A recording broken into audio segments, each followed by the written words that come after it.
거센 비바람이 양평의 낡은 장독대를 사정없이 때리고 있었다. 하늘이 무너질 듯 쏟아지는 폭우 속에서 천둥이 밤하늘을 가르며 무거운 진동을 남겼다. 도심의 화려한 불빛과는 거리가 먼 오직 깊은 어둠과 흙 냄새만이 짙게 깔린 고요한 시골집. 그곳에서 수십 년간 묵묵히 전통장을 담그며 살아온 해숙은 거실 한가운데 앉아 흔들리는 등불을 응시하고 있었다. 가슴 한구석을 짓누르는 원인 모를 불안감에 그녀는 쉽사리 잠을 청하지 못했다. 그때였다. 거친 빗소리를 뚫고 문짝이 부서질 듯 둔탁하고 거센 타격음이 영업후 울려 퍼졌다. 짐승이 쫓기듯 필사적으로 문을 두드리는 그 마찰음은 평범한 방문객의 것이 아니었다. 해숙이 서둘러 현관으로 다가가 낡은 자물쇠를 푸는 순간 거센 비바람과 함께 흠뻑 젖은 인형 하나가 비틀거리며 해숙의 품으로 무너져 내렸다. 해숙은 숨을 깊게 들이켜며 경각을 금치 못했다. 희미한 전등빛 아래 드러난 여인은 바로 그녀의 하나뿐인 딸 다연이었다. 태성그룹이라는 거대한 재벌가의 며느리가 되어 화려한 삶을 살고 있을 줄 알았던 딸의 모습은 처참함 그 자체였다. 최고급 실크로 만들어진 임산부용 원피스는 무참히 찢겨 진흙투성이가 되어 있었고 신발조차 신지 못한 맨발에서는 붉은 피가 빗물과 섞여 흐르고 있었다. 창백하게 질린 얼굴에는 누군가에게 무자비하게 폭행당한 듯 검푸른 멍이 선명하게 새겨져 있었다. 가장 끔찍한 것은 다연의 자세였다. 그녀는 자신의 몸이 부서지는 와중에도 조금씩 부풀어 오르기 시작한 배를 두 팔로 필사적으로 감싸 안은 채 사시나무처럼 몸을 떨고 있었다. 어머니 잘못했어요. 제가 다 잘못했어요. 다연의 목소리는 형편없이 갈라져 있었고 두려움에 질린 눈에서는 굵은 눈물이 끊임없이 흘러내렸다. 해숙은 얼음장처럼 차갑게 식어버린 딸의 몸을 안고 거실 안으로 끌어들였다.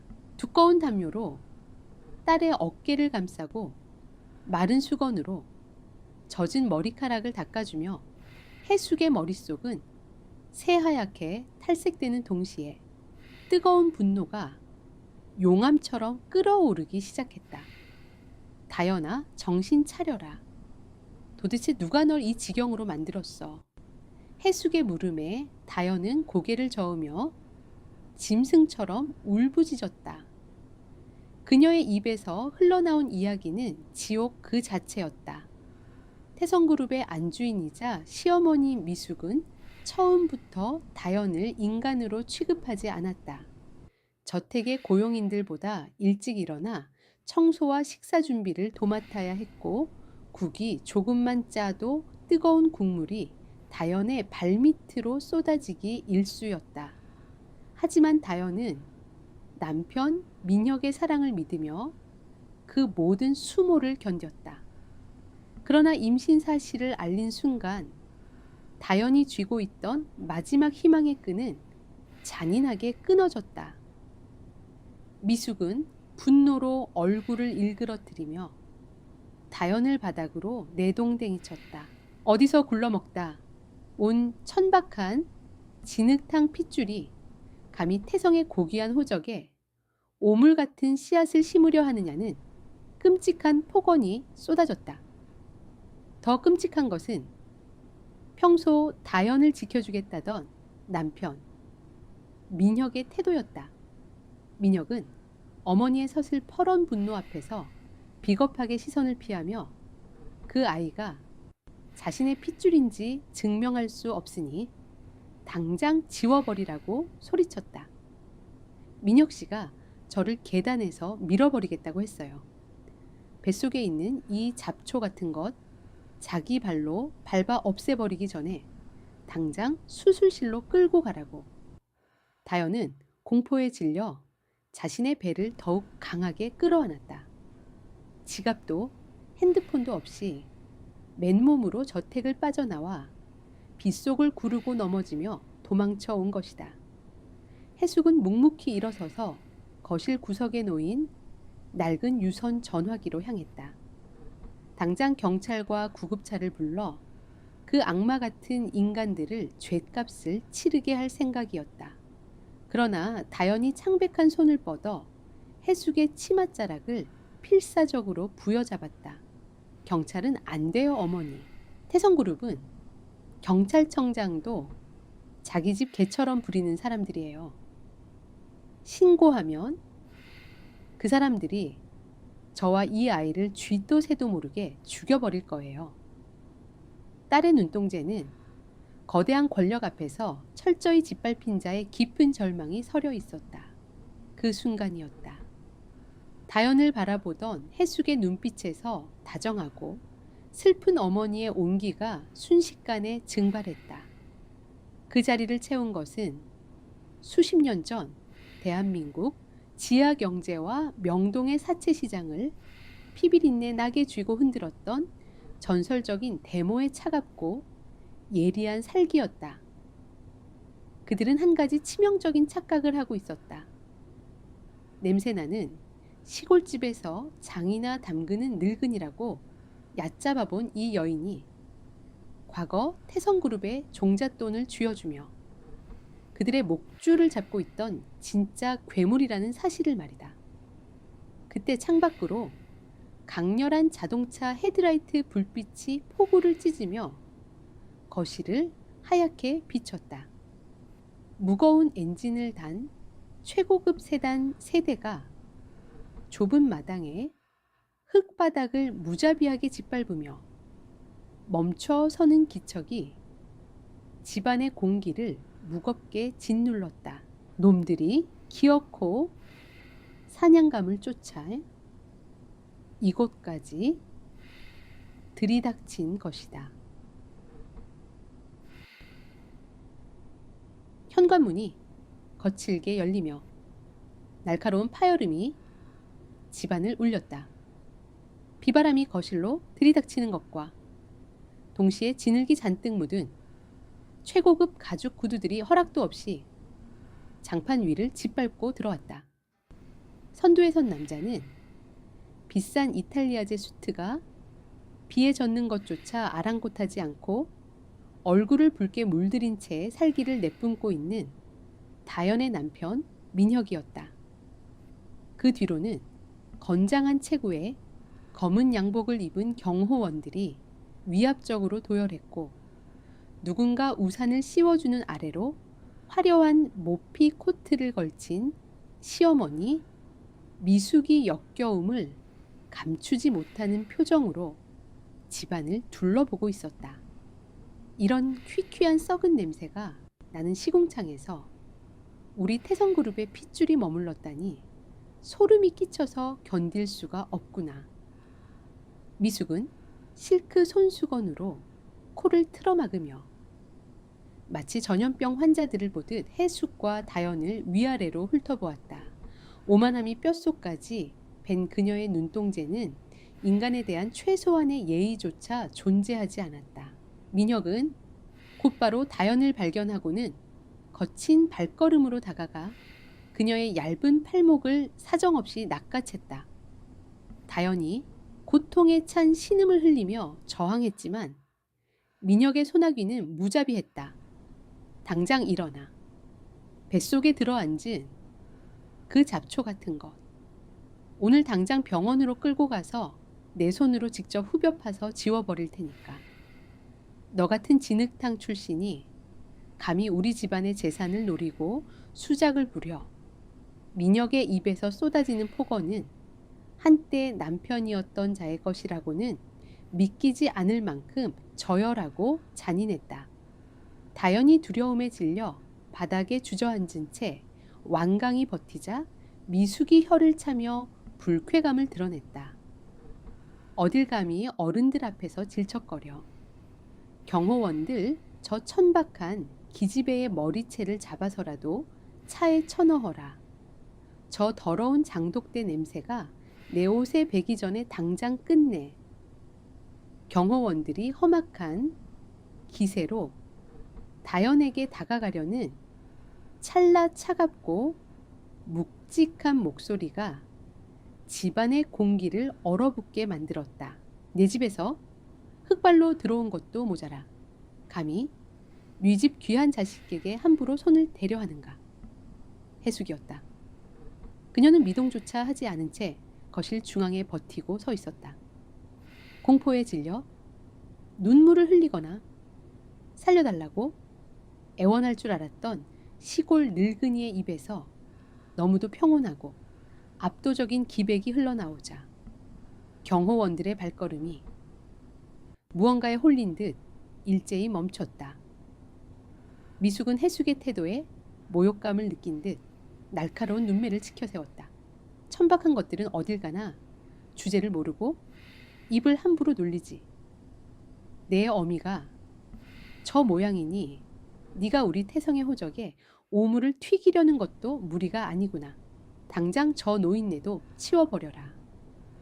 어머니의 말에 기세가 등등해진 민혁은 짜증을 억누르지 못하고 해숙을 향해 성큼성큼 다가갔다. 자신을 향해 쏘아보는 해숙의 차갑고 깊은 눈빛이 그의 알량한 자존심을 건드린 것이다. 이 늙은이가 미쳤나. 상황 파악이 안 돼. 태성그룹이 마음만 먹으면 이따위 쓰레기 같은 시골집은 내일 아침 포크레인으로 밀어서 평지로 만들어버릴 수 있어.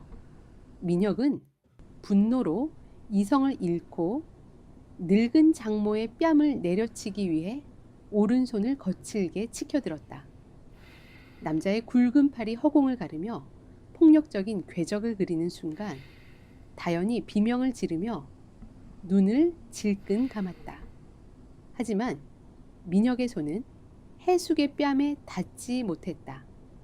언제 열린 방문에서 나왔는지 모를 장대한 체구의 사내가 짐승 같은 속도로 튀어나와 공중에 떠있던 민혁의 손목을 강철 같은 악력으로 짓눌러 잡아챈 것이다. 민혁이 당황하여 고개를 돌린 순간 남자는 자비 없이 민혁의 팔을 비틀어 꺾어버렸다. 뼈와 관절이 무참히 어긋나는 둔탁한 소리가 빗소리를 뚫고 울려 퍼졌고 민혁은 얼굴이 하얗게 질린 채 바닥에 무릎을 꿇으며 처절한 비명을 내질렀다. 어르신 앞에서 함부로 손을 놀리는 쓰레기가 있군요. 빗물에 젖은 앞머리를 쓸어 넘기며 차갑게 내려다보는 사내. 그의 얼굴이 거실의 불빛 아래와 온전히 드러나자 뒤에서 뒷짐을 지고 서 있던 미숙의 얼굴에서 순식간에 핏기가 가셨다. 미숙의 눈동자가 격렬하게 흔들렸다. 팔이 꺾인 채 진흙 바닥을 뒹굴며 고통스러워하는 아들의 모습보다 아들의 팔을 부러뜨린 사내의 정체가 그녀에게 더 큰 충격과 공포를 안겨주었기 때문이다. 고급스러운 수트 차림에 날선 눈빛을 한 사내. 그는 현재 태성그룹이 막대한 자금난을 해결하기 위해 회장의 명운을 걸고 투자를 매달리고 있는 글로벌 투자자본의 한국 지사장 민수였다. 태성의 생명줄을 쥐고 있는 남자가 왜 이런 후미진 시골 장독대 저택에 그것도 천박하다고 멸시했던 사돈 노인네의 뒤에 서 있는 것인가. 민수 대표님께서 대체 왜 이런 누추한 곳에 계신 겁니까?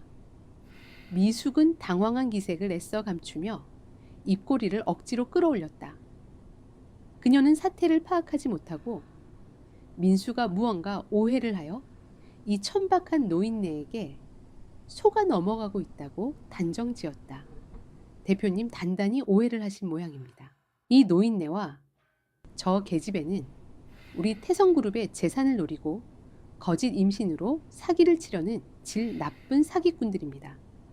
저희가 이 쓰레기들을 치우고 모시겠습니다. 미숙의 구차한 변명에도 민수는 그녀를 투명 인간 취급하며 시선조차 주지 않았다.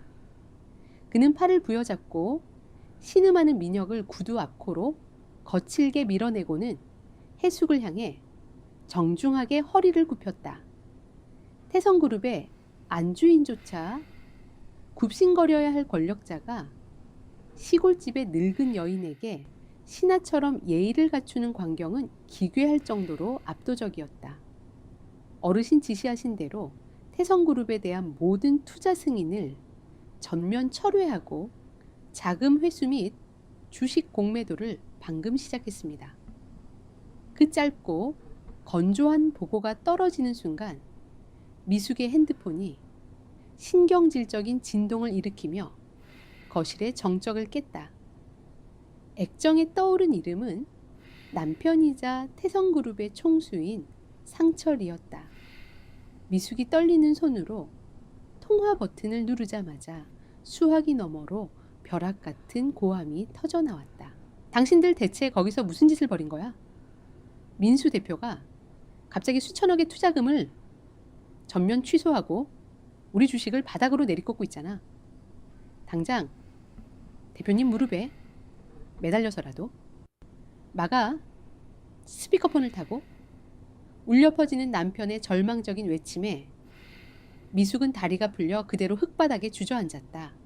값비싼 모피코트가 진흙탕에 처박혀 엉망이 되었지만 그녀는 그것을 신경 쓸 겨를조차 없었다. 여보, 그게 아니라 민수 대표님이 지금 그 사기꾼 노인네 집에서 그 늙은이를 어르신이라고 부르면서 미숙의 횡설수설하는 목소리를 듣던 상철은 잠시 당황하는 듯 침묵하더니 이내 스피커 너머로 오만하고 기괴한 웃음을 터뜨렸다. 그는 현실을 부정하기로 작정한 듯 했다. 사기꾼 노인네. 아하, 민수.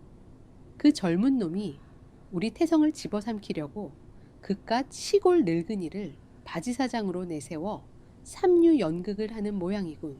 감히 나 상철을 상대로 그런 얄팍한 수작을 부려. 전화기 너머의 상철은 여전히 자신이 권력의 정점에 있다고 착각하고 있었다. 그는 바닥에 쓰러진 아들과 아내에게 호언장담을 쏟아냈다. 걱정하지 마라. 내가 이미 손을 써둔 경찰청 간부 후배와 명동의 뒷골목 청소부들이 지금 그쪽으로 가고 있다. 민수 그 건방진 놈도 그 더러운 장독대 노인네도 그리고 호적을 더럽히려는 내며느리년도 전부 그 집과 함께 흔적도 없이 불태워버려 상철의 그 말이 끝남과 동시에 창밖으로 번쩍이는 붉고 푸른 경광등 불빛이 폭우를 가르며 들이닥쳤다. 귀를 찢는 듯한 날카로운 사이렌 소리와 함께 수십 대의 검은색 승합차들이 양평의 고요한 밤을 완전히 박살내며 마당을 겹겹이 포위하기 시작했다. 자신들의 뒤를 봐주는 부패한 공권력과 폭력 조직이 도착하자 진흙바닥에 구르고 있던 민혁이 일그러진 얼굴로 미친 듯이 웃음을 터뜨렸다. 미숙 역시 창백한 얼굴에 다시금 도끼를 품으며 해숙과 다연을 향해 저주의 눈빛을 보냈다. 권력과 돈으로 모든 진실을 덮어버릴 수 있다고 믿는 뼛속까지 썩어빠진 자들의 마지막 발악이었다. 해숙은 마당을 가득 메운 폭력의 무리들을 창문 너머로 무심하게 내려다보았다. 다연이 두려움에 해숙의 뒤로 숨어들자 해숙은 딸의 차가운 손을 꽉 쥐어주었다. 그리고는 천천히 아주 깊은 곳에서부터 끌어올린 차갑고도 압도적인 목소리로 입을 열었다. 그래, 기왕 청소를 할 거라면 쓰레기들이 한 곳에 모이는 편이 수고를 덜겠지. 창밖은 이미 끔찍한 아수라장으로 변해 있었다.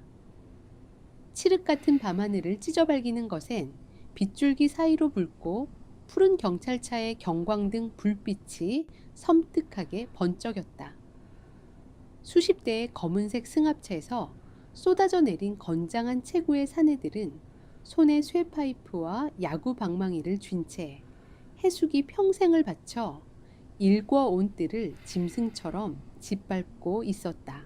오랜 세월 가족의 생계를 책임졌던 귀한 장독들이 무자비한 발길질에 깨어져 나갔고, 짙고 구수한 전통장의 냄새가 비릿한 진흙 냄새와 섞여 허공으로 흩어졌다.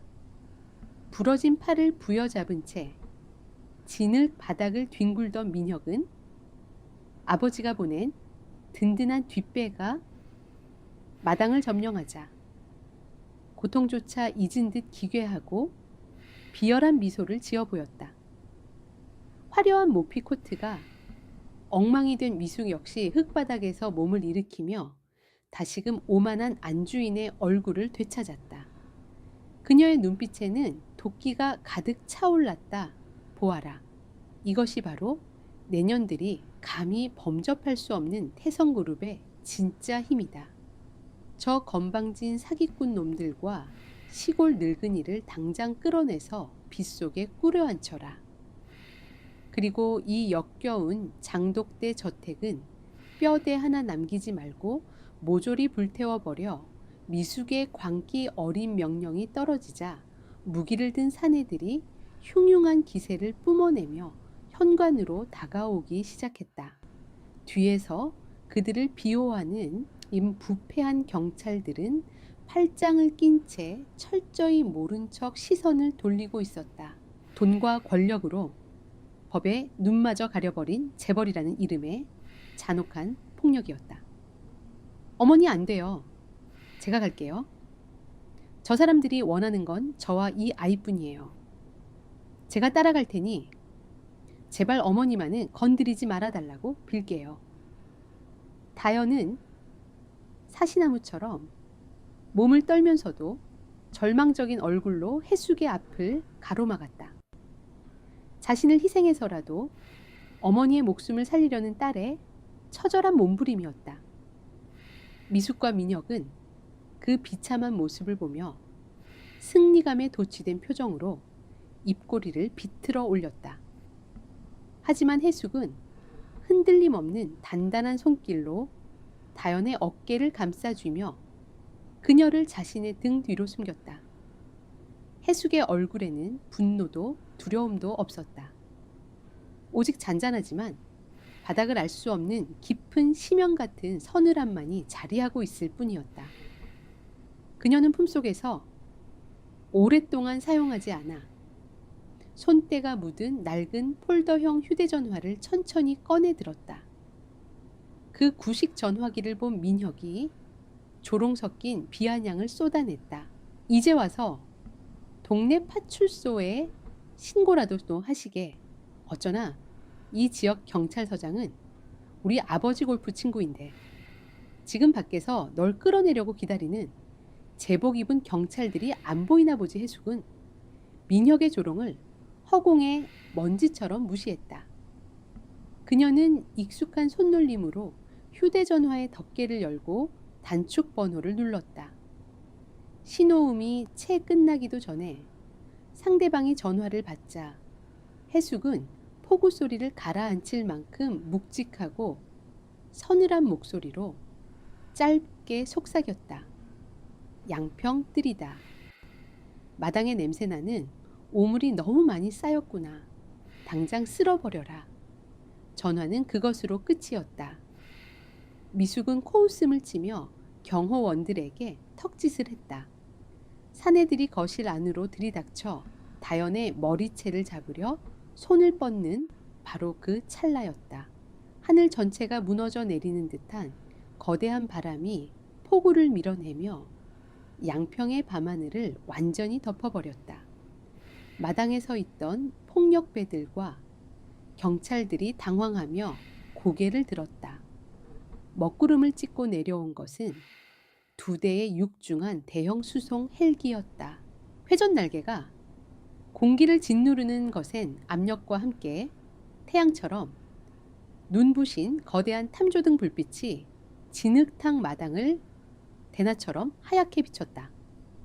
동시에 집으로 들어오는 좁은 진입로를 막고 있던 경찰차들이 무언가에 의해 거칠게 밀려나갔다. 칠흑같이 검은 대형 특수 방탄 차량 10여 대가 바리케이드를 종이장처럼 박살내며 마당으로 들이닥친 것이다. 갑작스러운 압도적인 무력의 등장에 태성그룹이 돈으로 매수한 폭력배들은 들고 있던 무기를 진흙 바닥에 떨어뜨린 채 눈을 가리고 뒷걸음질 쳤다. 헬기에서 강화한 밧줄을 타고 전술조끼와 중무장을 한 사내들이 짐승처럼 날렵하게 착지했고 방탄 차량의 문이 일제히 열리며 날선 정장 차림의 엘리트 요원들이 쏟아져 나왔다. 제복을 입고 거들먹거리던 부패한 경찰 간부는 방탄 차량에서 내린 사내들의 가슴에 달린 표식을 확인하는 순간 얼굴에 핏기가 완전히 가시며 바닥에 주저앉고 말았다. 그것은 경찰청 본청의 특별감찰단과 국가 최고사정기관의 문양이었다. 동시에 폭력배들의 우두머리는 헬기에서 내려오는 은발의 사내를 보고 만견자실한 표정으로 털썩 무릎을 꿇었다. 대한민국 지하 경제와 암흑가를 실질적으로 통치하는 거물 중의 거물, 전설적인 보스가 직접 이 누추한 시골까지 행차한 것이다. 아비규환으로 변한 바깥 상황을 창밖으로 지켜보던 미숙과 민혁의 얼굴은 이미 죽은 사람처럼 창백해져 있었다. 대체 무슨 일이 벌어지고 있는지 짐작조차 하지 못한 채 두 사람은 공포에 질려 서로의 옷자락을 부여잡았다.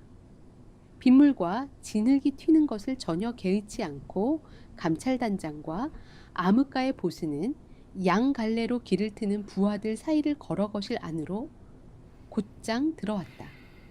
민혁은 그들이 자신들을 구하러 온 아버지가 보낸 더 큰 뒷배일지도 모른다는 헛된 희망을 품고 애써 다가갔다. 그러나 거구의 사내들은 민혁을 벌레 취급하며 거칠게 어깨를 밀쳐냈다. 진흙 바닥에 처박힌 민혁과 사시나무처럼 떠는 미숙을 지나친 두 권력자는 방 한가운데 미동도 없이 서 있는 해숙의 발밑에 깊이 허리를 숙여 엎드렸다. 대한민국 뒷골목에 생사여탈권을 쥔 자와 국가 공권력의 정점에 선 자가 시골에서 장을 담그는 늙은 여인에게 신하처럼 굴복하는 순간이었다. 명동의 대모님 호출을 늦게 받아 죄송합니다.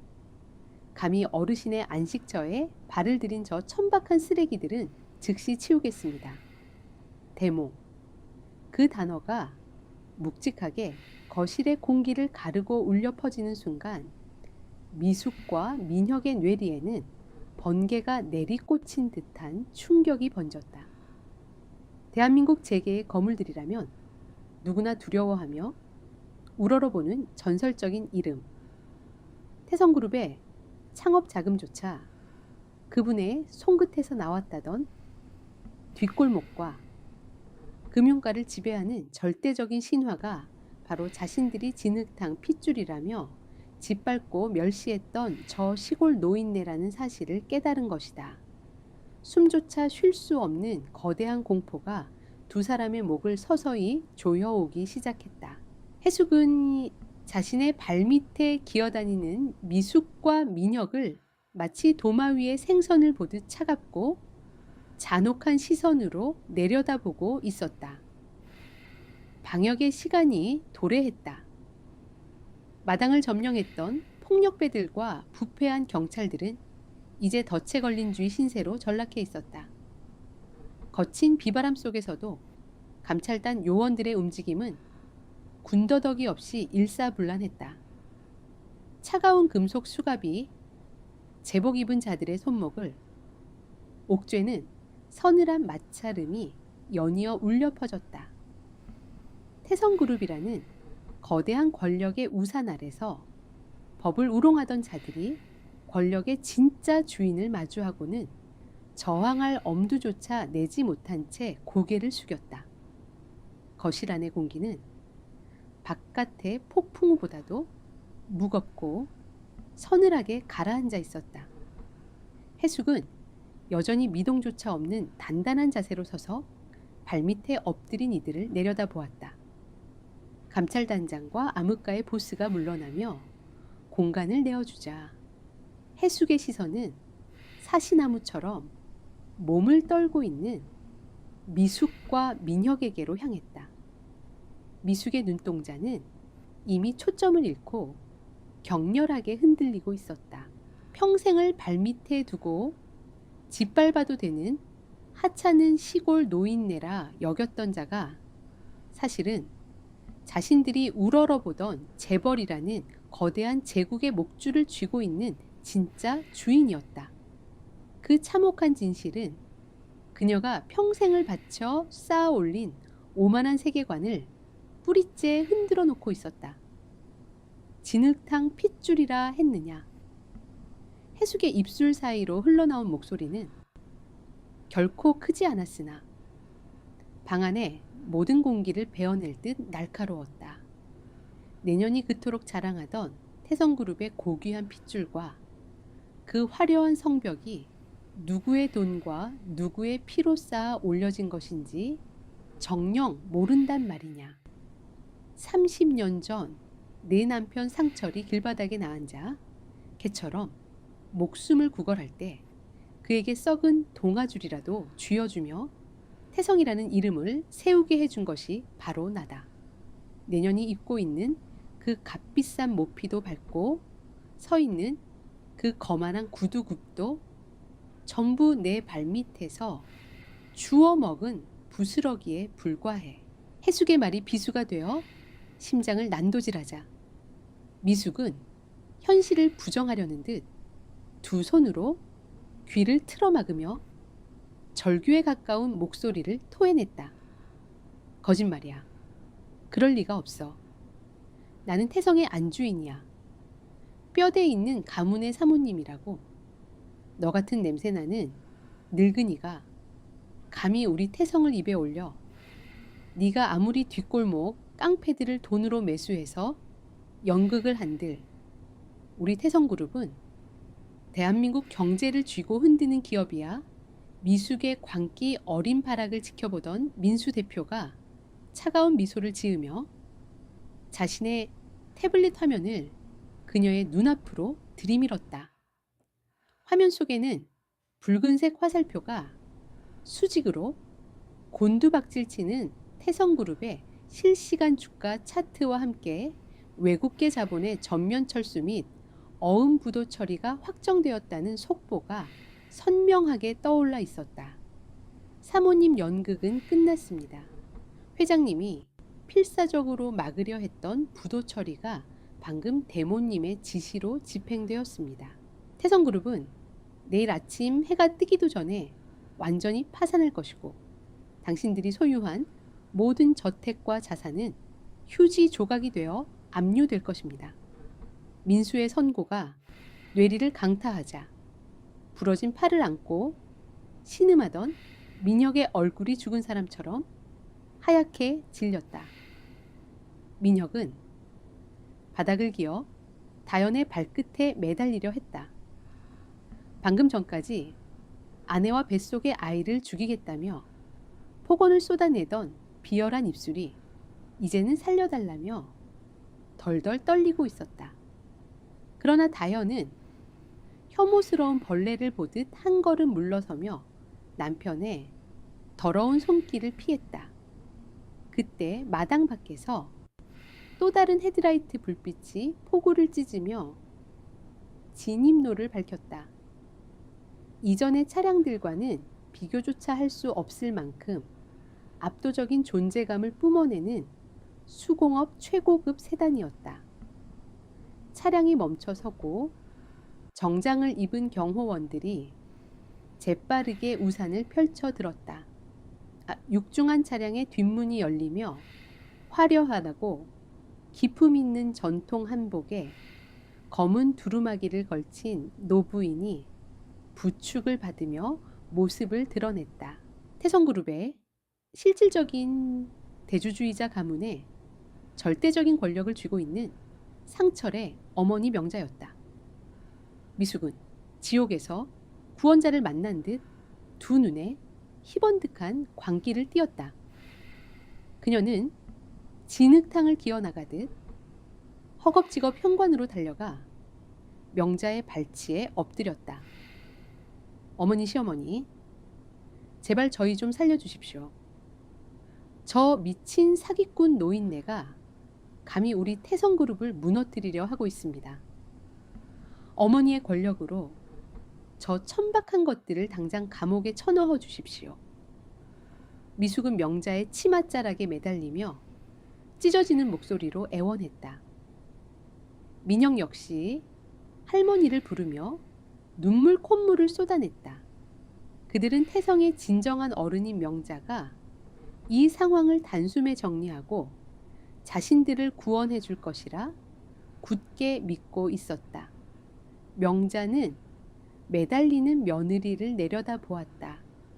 그녀의 깊게 패인 주름진 얼굴에는 어떠한 감정도 읽히지 않았다. 그러나 이내 명자의 눈빛이 경멸과 분노로 차갑게 굳어졌다. 명자는 천천히 자신의 치맛자락을 붙잡고 있는 미숙의 손을 떼어냈다. 그리고 다음 순간 늙고 마른 명자의 오른손이 허공을 가르며 미숙의 뺨을 무자비하게 후려쳤다. 살과 살이 강하게 부딪히는 날카로운 파열음이 빗소리를 뚫고 선명하게 울려 퍼졌고 그 엄청난 충격에 미숙의 몸이 맥없이 진흙탕 속으로 나뒹굴었다. 입에 담기도 역겨운 천박한 것. 내년의 그 알량한 오만함이 가문의 숨통을 끊어 놓았구나. 명자의 서슬퍼런 일갈에 미숙은 뺨을 감싸 쥔 채 경악으로 입을 다물지 못했다. 민영 역시 넋을 잃고 자신의 할머니를 바라보았다. 명자는 진흙투성이가 된 며느리와 손자를 싸늘하게 지나쳐 거실 한가운데 서 있는 해숙을 향해 걸어갔다. 태성그룹의 역사를 만들어낸 권력의 상징인 그녀가 폭우로 엉망이 된 남의 집 거실 한가운데서 천천히 자신의 무릎을 굽히기 시작했다. 화려한 한복 자락이 더러운 바닥에 닿는 것을 전혀 주저하지 않은 명자는 해숙의 발치에 완전히 엎드려 자신의 이마를 차가운 장판 위에 가져다 대었다. 뼈대 있는 가문의 최고 어른이 치욕을 감수하며 바치는 완전하고도 철저한 굴복의 의식이었다. 대모님, 짐승만도 못한 제 핏줄들이 감히 하늘 같은 은혜를 잊고 죽을 죄를 지었습니다. 이 늙은이의 목숨을 거두시어 부디 그 분노를 거두어 주시옵소서. 명자의 쉰 목소리가 비에 젖은 거실 바닥에 처절하게 새우며 들었다. 진흙탕에 처박힌 채 그 광경을 목도한 미숙의 두 눈에서 마지막 남은 한 줌의 이성마저 유리창처럼 산산조각 나며 무너져 내리고 있었다. 가짜 모래덩이 완벽하게 파괴되는 순간이었다. 명자의 늙고 주름진 이마가 차가운 흙바닥에 닿은 채 기나긴 침묵이 빗소리와 함께 흘러갔다. 거실 한가운데 선 해숙은 자비라고는 찾아볼 수 없는 서늘한 눈빛으로 자신의 발밑에 엎드린 태성그룹의 최고 권력자를 가만히 내려다보았다. 수십 년간 수많은 정직의 인사들이 우러러보던 명자였지만 해숙의 앞에서는 그저 죄를 지어 벌을 기다리는 죄인에 불과했다. 썩어빠진 뿌리를 도려내지 않고서 껍데기뿐인 사과로 위기를 모면하려 하는 것은 기만에 불과하다. 내년의 집안이 내 딸의 몸과 마음에 새긴 상처는 고작 엎드려 절하는 것 따위로 지워질 수 있는 가벼운 것이 아니야. 해숙의 무겁고도 차가운 질책이 거실을 울리자 명자의 어깨가 격렬하게 떨렸다. 명자는 비틀거리는 몸을 애써 일으켜 세웠다. 그녀의 두 눈에는 이제 가문을 살리기 위해서라면 자신의 핏줄마저 무참히 찢어버리겠다는 지독한 도끼가 서려 있었다.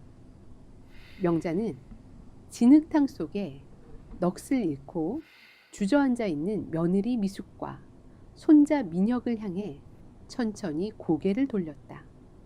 오늘 이 시간부로 내 아들 상철과 저 천박한 며느리 미숙, 그리고 손자 민혁을 태성의 호적에서 영구히 파내겠다. 저들은 이제 태성 가문과 아무런 연관이 없는 그저 길거리를 뒹구는 잡초에 불과하다. 명자의 잔혹한 선고가 떨어지는 순간 미숙의 입술이 경련을 일으켰고 두 눈은 튀어나올 듯 흉하게 커졌다. 가문의 호적에서 지워진다는 것은 재벌가의 일원으로서 누리던 모든 특권과 재산 상속권이 완전히 소멸한다는 것을 의미했다. 어머니, 그게 무슨 말씀이십니까? 호적을 파내다니요? 제가 이 집안을 위해 얼마나 헌신했는데 저 미친 노인네의 말 한마디에 피부티를 버리신단 말씀이십니까? 미숙이 미친 사람처럼 소리치며 명자의 바지춤을 붙잡으려 했지만 명자는 싸늘한 표정으로 며느리의 손을 거칠게 걷어차 버렸다. 그때였다. 민수 대표가 손짓을 하자 밖에서 대기하고 있던 압류 집행 요원들이 서류 가방을 들고 무감각한 기계처럼 거실 안으로 들이닥쳤다. 그들은 진흙 바닥에 엎어진 미숙과 민혁을 완벽하게 에워쌌다. 법원의 긴급 명령이 떨어졌습니다. 회사 돈을 횡령하고 불법 비자금을 조성하여 구입한 당신들의 모든 개인 자산에 대한 즉각적인 압류 조치를 시작하겠습니다. 집행요원의 차가운 통보와 함께 사내들은 자비 없이 미숙에게 다가갔다. 그들은 미숙이 몸에 걸치고 있던 수천만 원짜리 한정판 모피 코트를 무자비하게 벗겨냈고 목에 걸려 있던 화려한 다이아몬드 목걸이와 손목의 명품 시계마저 거칠게 풀어냈다. 미숙이 이것들은 내 개인 사유물이라며 발악하고 저항했지만 훈련받은 건장한 사내들의 힘을 당해낼 수는 없었다. 지금 신고 계신 그 구두 역시 회사의 횡령 자금으로 결제된 품목입니다. 당장 뻗으십시오. 집행요원의 냉혹한 명령에 미숙은 짐승처럼 울부짖었다. 하지만 요원들은 조금의 망설임도 없이 미숙의 발에서 최고급 가죽 구두를 강제로 벗겨냈다. 평생을 오만함으로 무장하고 남을 짓밟아왔던 태성의 안주인은 결국 온몸의 장신구와 겉옷을 모두 빼앗긴 채 초라하고 얇은 실내복 차림으로 맨발을 진흙바닥에 내디뎌야 했다. 발가락 사이로 새우며드는 차가운 빗물과 더러운 진흙의 감촉은 그녀가 평생 멸시해왔던 바로 그 천박한 바닥의 감각이었다. 한편 곁에 쓰러져 있던 민혁은 자신의 휴대전화 화면을 확인하고는 완전히 이성을 잃고 말았다. 화면에는 그의 모든 은행 계좌가 동결되었으며 그가 소유하고 있던 수입 스포츠카와 최고급 펜트하우스가 전부 법원에 의해 가압류되었다는 알림이 끊임없이 쏟아지고 있었다. 재벌가의 후계자라는 타이틀 하나로 세상을 조롱하며 살아왔던 그는 단 몇 분 만에 땡전 한 푼 없는 빚쟁이 거지로 전락해버린 것이다. 아니야, 이건 꿈이야. 내가 왜 이 진흙탕에서 이런 꼴을 당해야 해? 내 돈, 내 차, 내 회사. 민혁은 두 손으로 머리를 쥐어뜯으며 짐승처럼 괴성을 내질렀다. 그의 탁하고 핏발선 시선이 허공을 헤매다 이내 해수개 등 뒤에 고요하게 서 있는 다연을 향해 꽂혔다. 다연은 더 이상 과거에 겁먹은 아내가 아니었다. 거대한 권력의 진짜 주인을 어머니로 둔 감히 범접할 수 없는 고귀한 후계자의 자태로 민혁의 비참한 몰락을 서늘하게 내려다보고 있었다. 자신이 누려야 할 모든 것을 저 천박한 여자가 빼앗아갔다는 망상이 민혁의 썩어빠진 이성을 완전히 집어삼켰다. 분노와 절망, 그리고 지독한 열등감이 다연을 향한 맹렬한 살이로 변질되는 것은 순식간이었다. 너 때문이야. 내년이 우리 집에 굴러 들어오지만 않았어도, 내년이 그 잡초 같은 걸 임신하지만 않았어도 내 인생은 완벽했어. 너만 죽으면 돼. 혼자서는 억울해서 못 죽어. 민혁의 입에서 소름 끼치는 저주가 쏟아져 나왔다. 그는 바닥을 구르던 와중에 품속에 숨겨두었던 날카로운 주머니 칼을 꺼내 들었다. 금속성의 흉기가 거실의 불빛을 반사하며 섬뜩한 광채를 뿜어냈다. 민혁은 바닥을 박차고 일어나 칼끝을 다연의 뱃속을 향해 겨눈 채 미친 듯이 쇄도하기 시작했다. 임산부를 향해 흉기를 들고 돌진하는 그 끔찍한 광경의 바깥에 있던 요원들조차 순간적으로 몸이 굳어버렸다. 다연이 본능적으로 배를 감싸 안으며 뒤로 물러섰고 해숙의 두 눈은 분노로 무섭게 타올랐으나 그녀는 조금도 몸을 피하지 않았다. 민혁의 흉기가 다연을 찌르기 직전 거실에 짙은 그림자 속에서 거대한 인형 하나가 번개 같은 속도로 튀어나왔다. 인간의 뼈가 산산조각 나는 듯한 끔찍한 타격과 함께 그림자의 발차기가 허공을 가르며 민혁의 명치를 정확하고 무자비하게 꿰뚫었다. 숨을 들이마실 새조차 주지 않는 파괴적인 일격이었다. 민혁의 몸은 엄청난 충격에 의해 공중으로 처참하게 떠올랐고 쥐고 있던 칼을 허공에 떨어뜨린 채 빗물이 고인 흙바닥으로 거칠게 곤두박질쳤다. 부러진 팔을 꺾인 채 다시 한번 명치에 치명타를 입은 민혁은 입에서 붉은 피를 토해내며 줄이 끊어진 인형처럼 바닥에 널브러졌다. 고통스러운 신음조차 내뱉지 못한 채 그의 눈동자는 하얗게 뒤집혔고 오만했던 재벌 3세의 마지막 발악은 그렇게 가장 굴욕적인 형태로 진압되었다. 진흙탕에 처박힌 민혁의 입에서 붉은 피가 끊임없이 흘러내렸다. 오만했던 재벌 3세의 후계자는 이제 뼈가 부러지고 장기가 손상된 채 자신이 그토록 멸시하던 천박한 흙바닥을 기어다니는 비참한 벌레로 전락해 있었다. 그의 눈동자는 고통과 절망으로 탁하게 풀려 있었고 빗물과 피가 섞여 엉망이 된 얼굴에는 과거의 거만함이라고는 단 한 줌도 남아있지 않았다.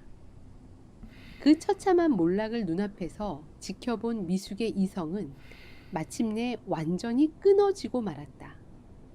평생을 바쳐 지켜온 가문의 호적에서 쫓겨났고 온몸에 걸치고 있던 부와 권력의 상징들을 모조리 빼앗긴 채 초라한 맨발로 진흙을 밟고 섰다.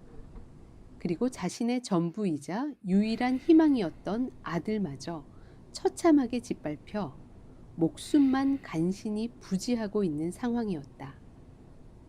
모든 것을 잃은 미숙의 텅 빈 눈동자의 마지막으로 들어온 것은 해숙의 든든한 비호 아래 티 없이 고귀한 자태로 서 있는 다연의 모습이었다. 자신이 짐승만도 못하게 취급하며 학대했던 며느리가 감히 쳐다볼 수도 없는 거대한 권력의 진정한 후계자가 되어 자신을 벌레 보듯 내려다보고 있다는 사실. 그 지독한 현실의 격차가 미숙의 내면에 잠들어 있던 가장 악독한 본성을 깨웠다. 질투와 증오로 이성을 상실한 그녀의 얼굴이 악귀처럼 일그러졌다. 다연한 내년이 감히 내 자리를 빼앗고 내 아들의 인생을 망쳐 내가 이대로 순순히 지옥에 떨어질 것 같아. 내년이 품고 있는 그 더러운 씨앗도 나와 함께 지옥불에서 타들어가야 해. 미숙은 찢어질 듯한 목소리로 절규하며 얇은 실내복 안주머니에 은밀하게 숨겨두었던 작은 유리병을 거칠게 꺼내 들었다. 그 안에는 피부에 닿기만 해도 뼈까지 녹여버릴 수 있는 맹독성 염산이 찰랑거리고 있었다. 태성그룹의 더러운 뒷씨를 처리하기 위해 늘 은밀하게 소지하고 다니던 끔찍한 흉기였다. 미숙은 완전히 미쳐버린 눈빛으로 다연의 둥근 배를 향해 독극물이 담긴 병을 집어던지려 팔을 치켜들었다. 그녀의 입계는 동귀어진을 각오한 광기 어린 미소가 번져 있었다. 그러나 미숙의 팔이 허공을 채 가르기도 전이었다. 거센 비바람이 몰아치는 칠흑 같은 밤하늘을 찢으며 고막을 터뜨릴 듯한 날카롭고 묵직한 총성이 양평의 뜰을 진동시켰다. 총탄은 바깥의 어둠 속 어딘가에 매복해 있던 해숙의 최정의 저격수의 총구에서 뿜어져 나온 것이었다. 눈에 보이지도 않을 만큼 빠른 속도로 어둠을 가른 탄환은 미숙이 쥐고 있던 작은 유리병을 정확하게 꿰뚫었다. 미숙의 소나귀에서 산산조각이 난 유리 파편들이 허공으로 흩뿌려졌고 그 안에 담겨 있던 검붉은 독극물은 다연에게 닿기도 전에 허무하게 바닥으로 쏟아져 내렸다. 독극물이 닿은 진흙 바닥이 끔찍한 화학 반응을 일으키며 검게 타들어갔고 지독하고 매캐한 연기가 거실의 공기를 채웠다. 자신의 손에서 터져버린 끔찍한 살상의 도구와 바닥이 녹아내리는 참혹한 광경을 목도한 미숙은 그제야 극심한 공포에 질려 비명을 지르며 바닥에 주저앉았다. 손바닥에 튄 몇 방울의 독극물이 피부를 태우는 고통에 그녀는 미친 듯이 진흙을 긁어모아 상처를 비벼댔다. 해숙은 조금의 동료도 없이 바닥을 기며 짐승처럼 울부짖는 미숙을 서늘하게 내려다보았다. 물리적인 폭력이나 경제적인 파멸만으로는 저 악독한 여자의 뼛속 깊이 박힌 오만함을 완전히 꺾을 수 없다는 것을 해숙은 누구보다 잘 알고 있었다. 미숙의 영혼을 영원히 회복 불가능한 나락으로 떨어뜨리기 위해서는 그녀가 그토록 맹신하고 자랑하던 고귀한 핏줄이라는 알량한 허상을 그들 자신의 손으로 박살나에게 만들어야 했다. 해숙은 천천히 고개를 돌려 여전히 진흙바닥에 엎드려 있는 명자를 향해 차갑고 단호한 눈짓을 보냈다.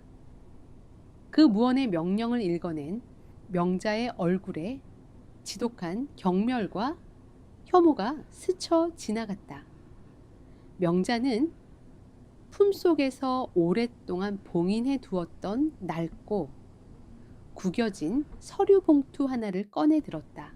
그리고 그것을 피를 토하며 쓰러져 있는 민혁과 덜덜 떨고 있는 미숙의 눈앞 차가운 진흙탕 위로 무참히 집어 던졌다.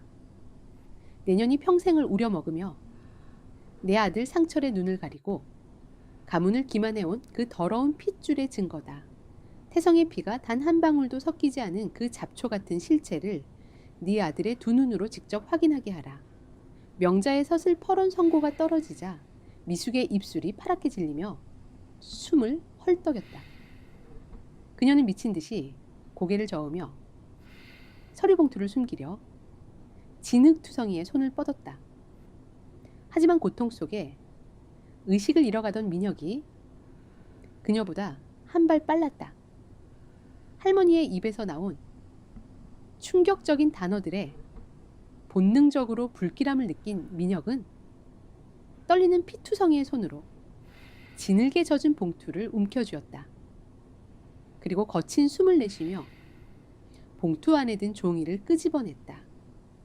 빗물에 번져가는 글씨들 사이로 명확하고도 결정적인 단어들이 민혁의 시야로 잔혹하게 밀려 들어왔다. 그것은 국내 최고 권위의 대학병원에서 발행한 유전자 친자 확인 검사 결과지였다. 검사 대상자 태성그룹 회장, 상철 검사 대상자 민혁. 두 사람 간의 생물학적 친자 확률은 0%, 0%로 혈연 관계가 성립하지 않음을 증명함. 종이를 쥐고 있던 민혁의 손이 경련을 일으키듯 격렬하게 떨리기 시작했다. 그의 초점 잃은 눈동자가 종이의 글귀와 바닥에 엎드려 사시나무처럼 떠는 자신의 어머니를 번갈아 향했다. 어머니, 이게 대체 무슨 소리입니까? 내가 아버지의 친아들이 아니라고요? 내가 태성그룹의 핏줄이 아니라고? 민혁의 목소리는 형편없이 갈라져 짐승의 앓는 소리처럼 들렸다. 그는 평생을 태성그룹의 고귀한 후계자라는 자부심 하나로 살아왔다. 자신에게 흐르는 피가 특별하다고 믿었기에 다른 이들을 천박하다며 무참히 짓밟았고 다연의 뱃속에 있는 자신의 아이조차 더러운 피가 섞였다며 지워버리려 했다. 그런데 그토록 자랑스러워했던 자신의 혈통이 사실은 어머니 미숙이 과거에 저지른 불륜과 외도의 결과물일 뿐이라는 참혹한 진실. 자신이 혐오하고 멸시하던 천박한 진흙탕 출신의 가짜 핏줄이 바로 자신이었다는 사실이 민혁의 세계를 산산조각 내고 있었다. 아니다 민혁아, 그건 거짓말이야. 저 노인네들이 나를 모함하려고 조작한 서류란 말이다. 너는 태성의 후계자가 맞아 미숙이 핏발선 눈으로 발악하며 민혁에게 매달렸지만 그녀의 변명은 이미 공허한 메아리에 불과했다. 해숙이 차갑게 입을 열어 그녀의 마지막 숨통을 끊어놓았다. 조작이라니 가당치도 않다. 30년 전 내 남편 상철은 모종의 사고로 이미 생식 능력을 영구히 상실한 상태였다. 그런데도 네가 임신을 했다며 상철을 속여 태성그룹의 안주인 자리를 꿰찼으니 그 알량한 권력욕이 빚어낸 괴물이 바로 내 아들 민혁이다. 내년이 그토록 저주하던 어디서 굴러먹다 온지 모를 천박한 잡초는 바로 내 아들이었어. 해숙의 무자비한 팩트 폭력에 미숙은 입을 벌린 채 그 어떤 변명도 내뱉지 못하고 무너져 내렸다. 그녀가 평생을 바쳐 겹겹이 쌓아 올렸던 새하얀 거짓말의 성벽이 완전히 붕괴되는 순간이었다. 민혁은 넋이 나간 사람처럼 허공을 응시했다. 극심한 육체적 고통은 이미 느껴지지 않았다. 자아의 완전한 붕괴가 가져온 끔찍한 절망감이 그의 영혼을 난도질하고 있었다. 자신이 가짜였다는 사실, 그 알량한 자존심 때문에 진실된 사랑을 주었던 아내와 자신의 유일한 핏줄마저 스스로 버렸다는 돌이킬 수 없는 후회가 지옥의 불길처럼 그를 집어삼켰다. 민혁은 진흙이 묻은 서류를 가슴에 품은 채 하늘을 향해 짐승처럼 처절하고 끔찍한 비명을 쏟아냈다. 그 절규는 오만했던 가짜 귀족의 영혼이 영원한 나락으로 떨어지는 파멸의 전주곡이었다. 다연은 그 비참한 모습을 차가운 시선으로 내려다보며 자신의 배를 더욱 단단히 감싸 안았다. 비로소 지독한 혈통의 저주가 끊어지고 있었다. 진흙탕 속에서 벌어지는 모자의 추악한 싸움은 그 어떤 비극보다도 더 끔찍하고 기괴했다. 고귀한 핏줄이라는 허상에 평생을 바쳤던 두 인간은 그 허상이 무너져 내리자 서로를 물어뜯는 짐승으로 변해 있었다. 민혁은 자신의 저주받은 운명을 어머니의 탓으로 돌리며 핏발선 눈으로 미숙을 저주했고, 미숙은 자신의 모든 악행이 오직 아들을 위한 것이었다며 발악하며 민혁의 머리채를 쥐어뜯었다. 그들은 서로의 얼굴에 더러운 진흙을 쳐바르며 한때 모자 무지였다는 사실조차 잊은 듯 서로를 향해 끔찍한 욕설을 퍼부었다. 해숙과 다연 그리고 명자는 그 지옥 같은 광경을 어떠한 감정의 동요도 없이 그저 차갑게 지켜볼 뿐이었다. 동정이나 연민의 가치조차 없는 완벽하게 파멸한 자들의 마지막 발악이었다. 이윽고 감찰단 요원들이 다가와 진흙 속에서 뒹굴고 있는 미숙과 민혁의 팔을 거칠게 잡아 일으켰다. 차가운 금속 수갑이 그들의 손목에 채워지는 서늘한 마찰음이 빗소리 사이로 울려 퍼졌다. 이건 와. 내가 누군지 알고 이따위 짓을 하는 거야. 나는 태성그룹의 사모님이다. 싫어. 안 가. 이건 꿈이야. 아버지 할머니. 제발 살려주세요. 두 사람의 처절한 비명이 허공을 갈랐지만 그들의 애원은 더 이상 그 누구의 마음에도 닿지 않았다. 권력이라는 날개를 잃어버린 그들은 이제 그저 추악한 범죄자에 불과했다. 요원들에게 개처럼 끌려가며 미숙과 민혁은 마지막까지 자신들을 외면하는 해숙과 다연을 향해 도끼 서린 저주를 퍼부었지만 그 목소리는 빗소리 속에 힘없이 흩어져 사라질 뿐이었다. 그들을 태운 방탄 차량들이 마당을 빠져나가고 칠흑 같았던 밤이 서서히 물러가기 시작했다. 언제 그렇게 거세게 몰아쳤냐는 듯 폭풍우는 잦아들었고 동쪽 하늘에 짙은 먹구름 사이로 희미한 새벽빛이 새어나오고 있었다. 혼란스러웠던 마당은 해숙의 사람들이 일사불란하게 움직이며 빠르게 정리되고 있었다. 깨진 장독의 파편들이 치워지고 더러운 진흙탕이 씻겨 내려갔다. 마치 어젯밤에 끔찍한 악몽을 지워내려는 듯 모든 것이 제자리를 찾아가고 있었다. 그날 아침 대한민국은 발칵 뒤집혔다.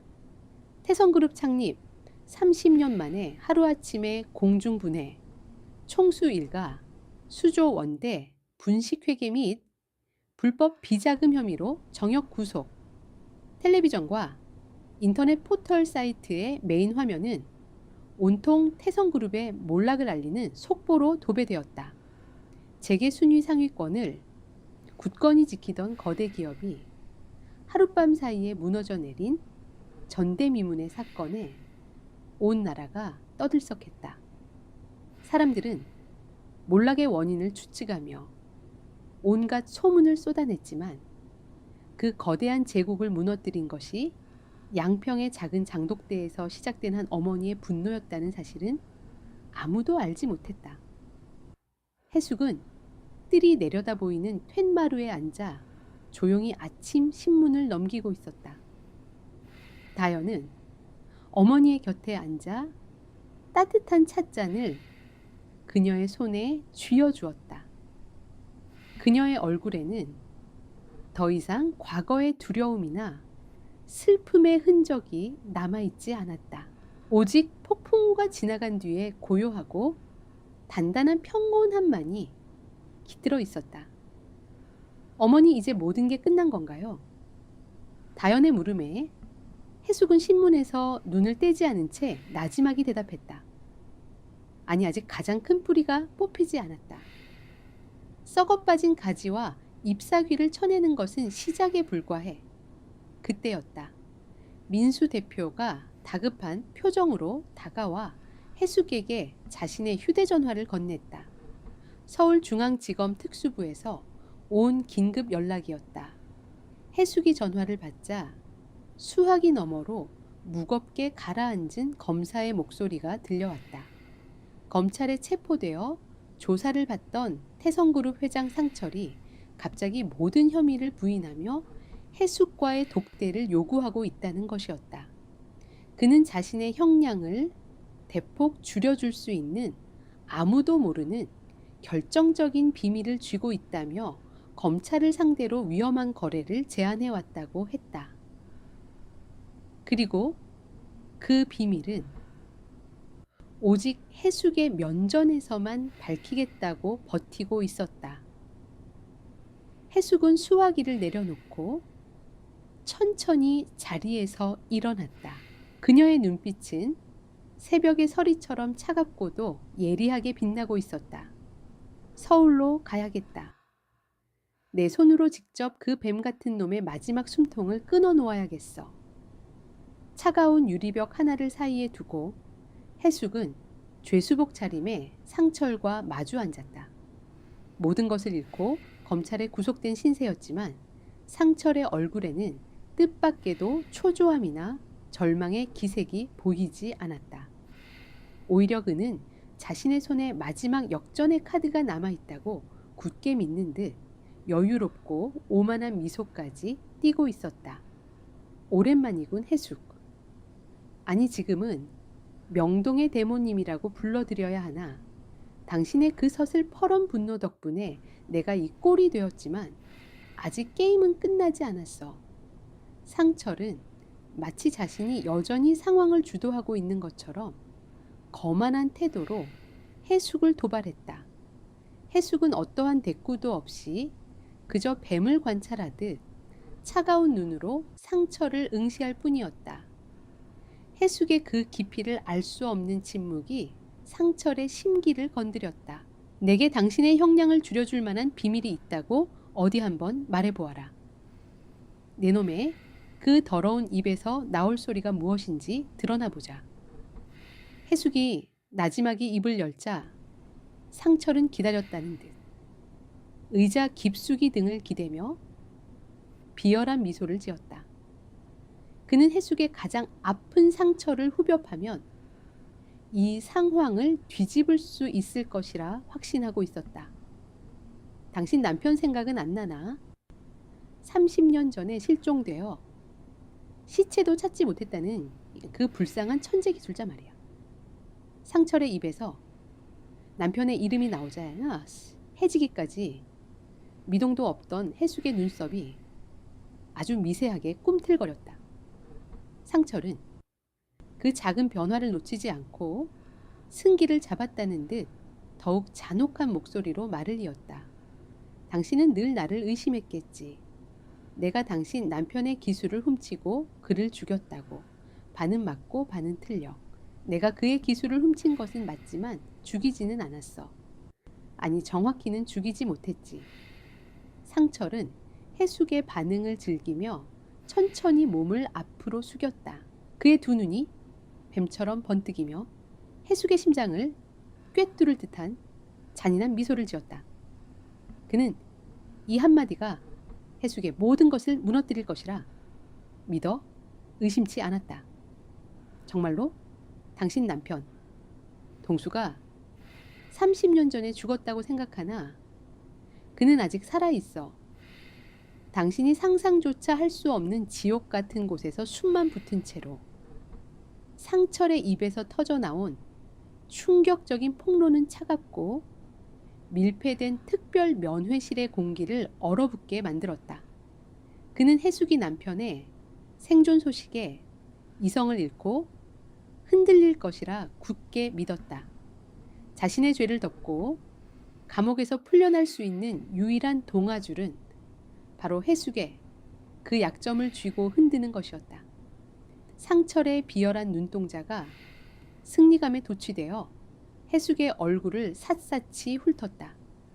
하지만 그의 기대와는 달리 해숙의 얼굴에는 그 어떤 경악이나 슬픔 혹은 분노의 감정도 떠오르지 않았다. 오히려 그녀의 입계는 아주 옅고 서늘한 마치 가엾은 미물을 내려다보는 듯한 냉소가 스며들고 있었다. 상철은 직감적으로 무언가 잘못되어 가고 있음을 느꼈다. 내 놈은 30년 전이나 지금이나 변한 것이 하나 없구나 상철아. 해숙이 나지막이 입을 열었다. 그 목소리는 차분했지만 뼛속까지 시릴 만큼 차가웠다. 항상 타인의 가장 소중한 것을 인질로 삼아 자신의 배를 채우는 더러운 버릇 말이다. 하지만 이번에는 내 놈이 아주 큰 착각을 하고 있어. 내 놈이 쥐고 있는 그 패가 실은 내 놈의 목을 조르는 올감이라는 것을 정녕 모른단 말이냐. 무슨 헛소리를 하는 거야. 지금 상황 파악이 안 돼. 당신 남편의 목숨이 내 손에 달려있단 말이다. 그를 살리고 싶으면 당장 검찰에 압력을 넣어 나를 석방시켜. 상철이 초조함에 책상을 내리치며 고함을 질렀다. 그의 이매는 식은땀이 송골송골 맺히기 시작했다. 해숙은 그런 상처를 가만히 응시하다. 품속에서 작은 사진 한 장을 천천히 꺼내 들었다. 그리고 그것을 유리벽 너머 상철의 눈앞으로 소리 없이 들어보였다. 상철의 눈동자가 지진이라도 난 듯 격렬하게 흔들렸다. 사진 속에는 초췌하지만 형형한 눈빛을 잃지 않은 한 중년의 남자가 마치 모든 것을 초월한 듯 평온한 미소를 지으며 카메라를 응시하고 있었다. 비록 세월의 풍패에 늙고 병들었지만 그 얼굴은 상철이 결코 잊을 수 없는 자신이 배신하고 나락으로 떨어뜨렸던 옛 친구이자 천재 기술자였던 동수의 모습이었다. 더 충격적인 것은 사진의 배경이었다. 동수가 앉아 있는 곳은 상철이 그를 감금해 두었던 비밀스러운 요양병원이 아니라 햇살이 쏟아지는 푸른 정원이 있는 쾌적하고 안전한 해외의 한 시설이었다. 상철의 입술이 경련을 일으키며 파랗게 질려갔다. 어떻게 네가 어떻게 그놈의 행방을 내가 분명히 아무도 찾지 못하는 곳에 내 놈이 아무리 깊은 지옥에 내 남편을 숨겨둔들 내 손바닥 안을 벗어날 수 있을 것이라 생각했느냐. 해숙의 목소리가 면회실 전체를 지배했다. 30년 전 내 놈이 보낸 암살자들이 내 남편의 숨통을 끊으려 했을 때 그는 구사일생으로 살아남아 나에게 돌아왔다. 우리는 분노했지만 섣불리 내 놈을 고발해봤자 내 놈의 돈과 권력 앞에 모든 진실이 묻혀버릴 것이라는 것을 너무도 잘 알고 있었지. 그래서 우리는 결심했다. 내 남편은 세상에서 죽은 사람이 되고 나는 시골에서 장이나 담그는 늙은이로 위장한 채 내 놈이라는 거대한 독버섯이 스스로 썩어 문드러져 뿌리까지 드러낼 그날을 기다리기로. 해숙의 잔혹한 진실 고백이 상철의 고막을 찢고 뇌리에 파고들었다. 자신이 지난 30년간 이룩해온 모든 것이 실은 해숙 부부가 쳐놓은 거대한 그물 위에서 벌어진 한바탕 연극에 불과했다는 사실. 자신이 친구의 마지막 양심을 비웃으며 그를 감금하고 연명시켜 온 그 시간 동안 사실은 자신이 그들의 소나기 안에서 철저하게 감시당하고 있었다는 끔찍한 진실이 그의 이성을 마비시켰다. 그럼 다현이가 내 아들 민혁과 결혼한 것도 전부 내년의 계획이었단 말이냐. 상철이 핏발선 눈으로 절규했다. 해숙은 처음으로 얼굴에 깊은 슬픔과 회한의 빛을 띄었다. 그것 하나만은 내 계산 밖의 일이었다. 내 귀한 딸이 하필이면 내 놈 같은 괴물의 핏줄을 사랑하게 될 줄은 꿈에도 몰랐지. 그것이 우리 부부가 30년간 겪은 고통보다 더 큰 지옥이었고 내 딸이 겪은 씻을 수 없는 상처였다. 그래서 나는 일부러 내 딸을 너희 집안에 보냈다. 내 놈들의 그 추악한 본성을 내 딸이 직접 제 눈으로 똑똑히 확인하고 제 손으로 그 더러운 연을 끊어내게 하기 위해서 해숙은 자리에서 천천히 일어섰다. 유리벽을 사이에 두고 그녀는 완전히 무너져 내린 상처를 벌레 보듯 차갑게 내려다보았다. 이제 알겠느냐, 상처라. 내 놈이 마지막 히든카드라고 믿었던 내 남편의 생존은 실은 내 놈의 모든 범죄를 입증할 가장 강력하고 결정적인 증거일 뿐이다.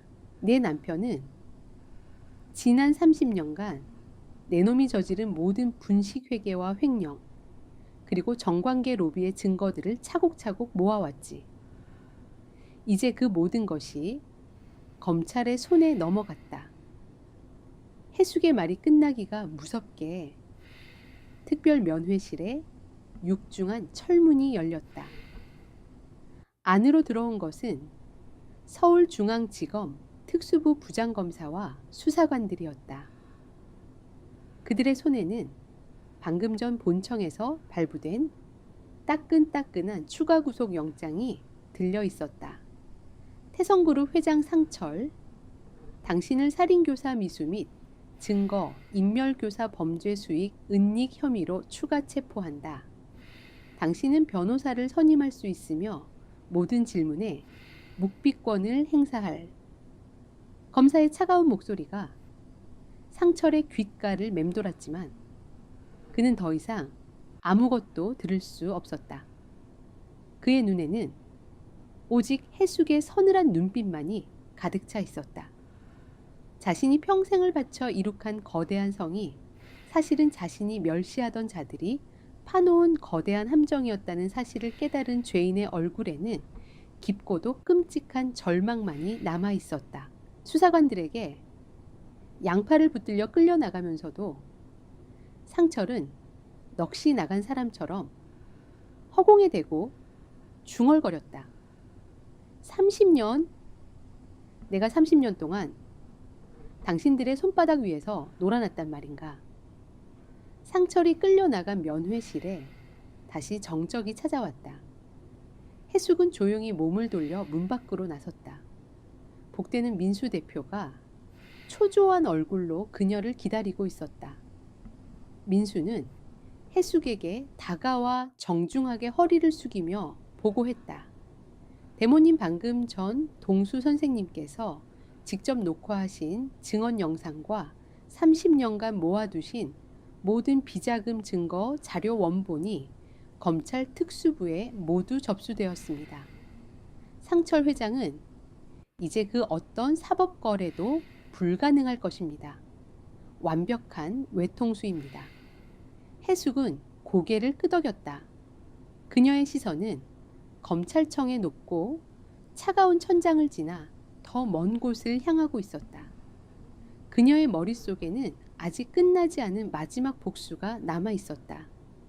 민혁과 미숙은 지금 어디에 있지? 서대문 구치소에 분리 수감되어 있습니다. 변호사 선임도 거부한 채 묵비권을 행사하며 버티고 있다고 합니다. 그 가증스러운 점대한 어미와 아들에게도 마지막 인사를 할 기회는 주어야지. 다연이를 그곳으로 보내라. 해숙의 눈빛이 칼날처럼 차갑게 번뜩였다. 내 딸이 그 더러운 핏줄의 저주를 제 손으로 완전히 끊어낼 수 있도록 가장 잔혹하고 완벽한 작별의 무대를 마련해 주어라. 며칠 후 서대문 구치소의 삭막하고 어두운 특별 면회실. 초라한 수의를 입은 미숙과 민혁은 초점 없는 눈으로 차가운 바닥만 내려다보고 있었다. 그때 철문이 열리는 소리와 함께 그들이 가장 보고 싶지 않았던, 그러나 동시에 가장 간절하게 매달리고 싶었던 한 사람이 방 안으로 들어섰다. 값비싼 실크 원피스를 우아하게 차려입고 조금 부풀어 오른 배를 당당하게 드러낸 다연이었다. 그녀의 얼굴에는 더 이상 과거의 유약함은 찾아볼 수 없었다. 거대한 제국의 진정한 후계자만이 가질 수 있는 냉철하고 압도적인 기품이 그녀의 온몸을 감싸고 있었다. 복수의 마지막 장이 드디어 막을 올리고 있었다. 서대문 구치소의 특별 면회실에 흐르는 공기는 무덤 속처럼 차갑고 무거웠다. 며칠 사이 한때 대한민국 상위 1%의 화려한 삶을 살았던 미숙과 민혁의 모습은 완전히 망가져 있었다. 제대로 씻지도 못한 채 초라한 수위를 걸친 그들의 얼굴에는 깊은 절망과 공포가 검은 그림자처럼 드리워져 있었다. 그들은 마치 지옥의 밑바닥에서 구원자를 기다리는 망자처럼 문이 열리기만을 애타게 기다리고 있었다. 이윽고 육중한 철문이 열리고 눈부시게 아름다운 다연이 방 안으로 들어서는 순간 미숙과 민혁의 텅 빈 눈동자에 잠시 광적인 희망의 빛이 스쳐 지나갔다. 그들은 자신들이 그토록 멸시하고 짓밟았던 다연이 이제는 자신들의 목숨을 쥐고 있는 유일한 동아줄이라는 사실을 본능적으로 깨달았다. 다연아 아가, 내 딸 미숙이 먼저 쇠창살을 붙잡고 짐승처럼 울부짖으며 다연에게 매달렸다. 그녀는 과거 다연을 천박한 진흙탕 핏줄이라 불렀던 자신의 입으로 이제는 다연을 내 딸이라 부르며 비굴하게 애원했다. 내가 잘못했다. 이 어미가 잠시 미쳤었나 보다. 제발 너희 어머니께 말씀드려서 우리 좀 살려다오. 네가 이제 태성의 새로운 안주인이 될 텐데 그래도 명색이 시험이었던 나를 이 차가운 감옥에서 썩게 할 수는 없지 않으냐. 응. 민혁 역시 차가운 바닥에 무릎을 꿇고 눈물 콧물을 쏟아내며 다연의 이름을 불렀다. 다연아 여보, 내가 정말 죽을 죄를 지었어. 어머니의 등살에 못 이겨서 내가 잠시 정신이 나갔었나 봐. 제발 한 번만 용서해줘. 뱃속에 우리 아기를 봐서라도, 아니 당신의 아기를 봐서라도 제발. 내가 평생 당신의 발밑에서 개처럼 살게. 당신과 아이를 위해서라면 무슨 짓이든 할 테니 제발 나 좀 여기서 꺼내줘. 그들의 처절하고 역겨운 애원을 다연은 어떠한 표정의 변화도 없이 그저 차갑게 내려다볼 뿐이었다. 그 깊이를 알 수 없는 고요한 침묵이 미숙과 민혁의 애간장을 더욱 태웠다. 참으로 가증스럽고 역겹군요. 마침내 다연의 입술 사이로 얼음장처럼 차가운 목소리가 흘러나왔다. 그녀는 더 이상 과거에 순진하고 마음 약했던 다연이 아니었다. 시어머니 당신이 나에게 했던 말, 나는 아직도 토시 하나 틀리지 않고 전부 기억하고 있습니다. 어디서 굴러먹다 온 천박한 것이 감히 태성의 호적에 오물을 튀기려 하냐고 하셨죠. 그런데 결과는 어떻게 되었습니까?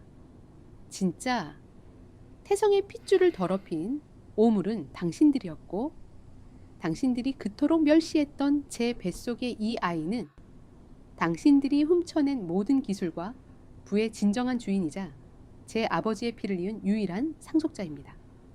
다연은 천천히 한 걸음 다가서며 쇠창살 넘어 미숙의 핏발선 눈을 똑바로 꿰뚫어 보았다. 이제 누가 진짜고 누가 가짜인지 그 진흙탕 같은 머리로도 이해가 되시나요? 다연의 섯을 펄은 일갈에 미숙은 숨을 헐떡이며 뒷걸음질 쳤다. 다연의 시선은 이내 바닥에 엎드린 민혁에게로 향했다. 그리고 당신 민혁 씨, 평생 내 노예로 살겠다고요? 웃기지 마세요. 당신은 평생 단 한 번도 자기 힘으로 돈을 벌어본 적 없는 기생충에 불과하잖아요. 당신이 타고 다니던 스포츠카, 당신이 살던 펜트하우스, 그 모든 것은 당신 아버지가 내 아버지를 죽이려 하고 그 기술을 훔쳐본 더러운 돈으로 산 것들입니다. 당신에게는 단일원의 가치도 권리도 없어요. 다연은 품속에서 서류한 뭉치를 꺼내 아크릴판 너머로 그들에게 내밀었다. 그것은 국내 최고 법무법인의 직인이 찍힌 수조 원대의 손해배상 청구 소송장이었다. 당신들이 내게 가한 폭행과 모욕 정신적 피해에 대한 위자료, 그리고 당신들 아버지가 지난 30년간 내 아버지의 기술을 무단으로 사용하여 부당하게 취한 모든 이익에 대한 환수 청구 소송입니다. 당신들은 감옥에서 형기를 다 채우고 나온다 해도 죽는 날까지 이 빚을 갚으며 살아가게 될 겁니다. 그걸 우리가 어떻게 갚아? 그건 그냥 죽으라는 소리잖아. 민혁이 절망적인 목소리로 절규했다. 다연의 입가에 비로소 차가운 미소가 어렸다. 갚지 못하면 평생에 걸쳐 당신들이 내게 그토록 원했던 대로 말 그대로 진흙탕 물을 마시며 갚으시면 됩니다. 다연의 마지막 말은 과거 미숙이 그녀에게 퍼부었던 저주를 수백 배 더 날카로운 비수로 만들어 그들의 심장에 되돌려 꽂는 완벽한 복수였다. 그때 면회실의 철문이 다시 열리고 교도관들이 들어와 두 사람의 팔을 거칠게 붙잡았다. 면회 종료를 알리는 신호였다. 실언와. 나는 태성그룹의 사모님이란 말이다. 다연아 여보, 제발 나를 버리지 마. 내가 사랑하는 건 너뿐이야. 두 사람의 광기 어린 비명이 삭막한 복도를 울리며 점점 멀어져 갔다. 다연은 차갑게 등을 돌려 그들의 마지막 모습을 외면했다. 안녕히 가세요. 내 인생에서 영원히 육중한 철문이 닫히고 완벽한 정적이 찾아왔다. 길고 길었던 악연의 고리가 마침내 끊어지는 순간이었다. 다연은 비로소 깊은 숨을 내쉬었다. 그녀는 구치소 밖으로 천천히 걸어 나왔다. 눈부신 가을 햇살 아래 해숙이 그녀를 기다리고 있었고 그 곁에는 휠체어에 앉아 온화한 미소를 짓고 있는 한 남자가 있었다. 30년 만에 세상 밖으로 나온 그녀의 아버지 동수였다. 아빠. 다연의 눈에서 뜨거운 눈물이 흘러내렸다. 그녀는 달려가 아버지의 거친 손을 부여잡았다. 30년이라는 긴 세월의 공백이 무색하게 흩어졌던 가족은 비로소 하나의 완전한 모습으로 다시 만났다. 그로부터 반년 후 양평의 오래된 장독대들에는 예년보다 더욱 풍성하고 향기로운 가을이 찾아왔다. 태성그룹은 역사 속으로 완전히 사라졌고 그 자리에는 동수의 독보적인 기술력과 해숙의 막강한 자본이 결합된 새로운 기업 미래기술연구소가 세워졌다. 연구소의 대표는 다연이었지만 그녀는 여전히 주말이면 뜰에 나와 흙을 만지고 직접 장을 담갔다. 아버지께서 남겨주신 기술은 이 흙의 따뜻함을 잊는 순간 그 가치를 잃어버릴 거라는 걸 알기 때문이에요. 휠체어를 벗어나 자신의 두 발로 땅을 딛고 서게 된 동수는 사랑스러운 딸과 아내의 모습을 흐뭇한 미소로 지켜보았다. 지옥 같았던 30년의 어둠 속에서도 그를 버티게 한 것은 바로 이 풍경이었다. 한편 한때 세상을 호령했던 상철 일가의 말로는 비참했다. 상철은 살인교사 및 천문학적인 탈세 혐의로 무기징역을 선고받고 차가운 독방에서 여생을 보내게 되었다. 미숙과 민영 역시 모든 것을 잃고 사회의 가장 밑바닥으로 추락했다. 출소 후 그들은 다연이 청구한 막대한 배상금을 갚기 위해 과거 자신들이 멸시했던 허름한 공사판을 전전하며 하루 벌어 하루를 사는 신세가 되었다고 했다. 그들이 지금 어디서 어떤 모습으로 진흙탕 물을 마시며 살아가고 있는지는 더 이상 해숙 가족의 관심사가 아니었다. 그해 늦가을 다연은 아침 햇살처럼 눈부시고 건강한 딸을 낳았다.